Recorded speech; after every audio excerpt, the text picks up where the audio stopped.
Straight of હોર્મુઝ બંધ થતાં મોરબીના સિરામિક ઉદ્યોગ પર સંકટ છે। આંતરરાષ્ટ્રીય બજારમાં ગેસના ભાવમાં 2.5 ગણો ધરખમ વધારો થયો।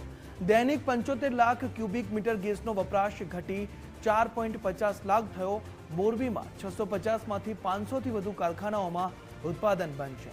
સિરામિક એસોસિએશન દ્વારા 14 એપ્રિલ સુધી કામકાજ બંધ।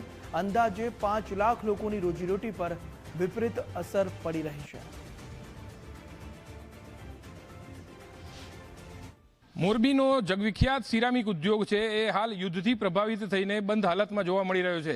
અત્યારે મોરબી સિરામિક એસોસિએશનના પ્રમુખ મનોજભાઈ અત્યારે આપણી સાથે છે અને આપણે એમની સાથે વાત કરીએ। મનોજભાઈ, જે રીતે યુદ્ધની પરિસ્થિતિઓ ચાલી રહી છે, હાલમાં મોરબી સિરામિક ઉદ્યોગની પરિસ્થિતિઓ કેવી?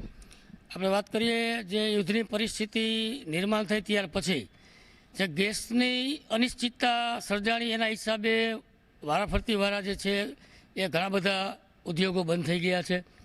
મોરબીમાં 650થી વધારે યુનિટો આવેલા છે ટોટલ સિરામિકના।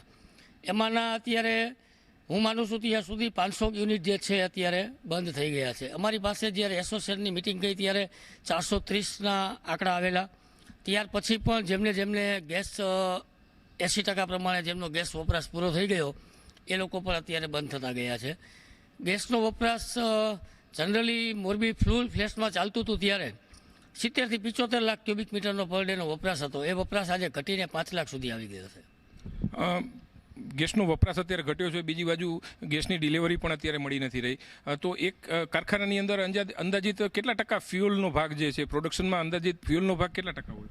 આપણે વાત કરીએ એનર્જી એટલે એમાં ફ્યુલ અને ઇલેક્ટ્રિસિટી ગણીએ તો 35%ની આજુબાજુ જે છે એ કોસ્ટ ઇફેક્ટિવ હોય છે, 35 થી 40% જેટલું। લગભગ 650 જેટલા સિરામિક યુનિટ છે। કેટલા આપણે સિરામિકના જે શ્રમિકો છે તો અંદાજિત કેટલા શ્રમિકો આ તમામ કારખાનાઓની અંદર કામ કરતા હતા કે જેઓ અત્યારે હાલ બંધ થયું છે અને સ્વેચ્છાએ પોતાના ઘરે પણ ઘણા બધા જતા રહ્યા? એમાં વાત કરીએ તો જેમ આ મોરબીની અંદર અત્યારે ડાયરેક્ટ ઇનડાયરેક્ટ રોજીરોટી તો આપણે ગણીએ તો 4 થી 5 લાખ લોકોને રોજીરોટી મળતી હોય, પણ જે આઉટ ઓફ ધ ગુજરાતના જે વર્કરો જે મોરબીની અંદર કામ કરતા હોય એવા અંદાજે 2 લાખથી 2.5 લાખ માણસો અંદાજે કામ કરતા હશે। પણ એ સમગ્ર મોરબીમાં ઓનલી આજે 650 ફેક્ટરીઓની વાત કરીએ તો 1.25 લાખથી 1.5 લાખ માણસો હોય। એમાં અત્યારે અમારી ધારણા મુજબ 50 થી 60 હજાર લોકો જે છે પોતાના વતન માત્ર પરત ફર્યા છે। 60,000 કરોડનું ટર્નઓવર ધરાવતો આ ઉદ્યોગ છે એ હાલ તો પરિસ્થિતિઓના ઝપટે ચડી ગયો છે અને તેના કારણે અત્યારે ઉદ્યોગ બંધ છે। આવનારા સમયમાં પણ ગેસના ભાવો છે એ સૌથી વધુ અસર આ ઇન્ડસ્ટ્રીને કરવાના છે। ત્યારે લગભગ આ સીધી કે આડકતરી રીતે 7 થી 8 લાખ લોકોને જે રોજગારી આપતો આ ઉદ્યોગ છે ફરીથી ધમધમતો ક્યારે થશે એ કહેવું તો મુશ્કેલ છે। નિલેશ પટેલ, ગુજરાત ફર્સ્ટ, મોરબી। મોરબીનો સિરામિક ઉદ્યોગ હાલ ઠપ થયેલો જોવા મળી રહ્યો છે। આ જે દ્રશ્યો દેખાઈ રહ્યા છે આ બ્લુ ઝોન સિરામિકની કિલનના દ્રશ્યો છે કે જે અત્યારે હાલ બંધ પડેલી જોવા મળી રહી છે।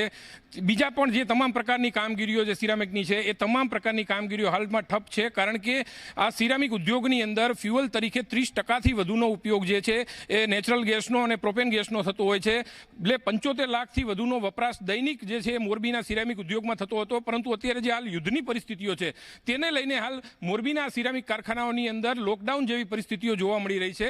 એટલે હાલમાં 80%થી વધુ કારખાના જે છે હાલ બંધ છે, એટલે કે 500થી વધુ કારખાના હાલ બંધ છે।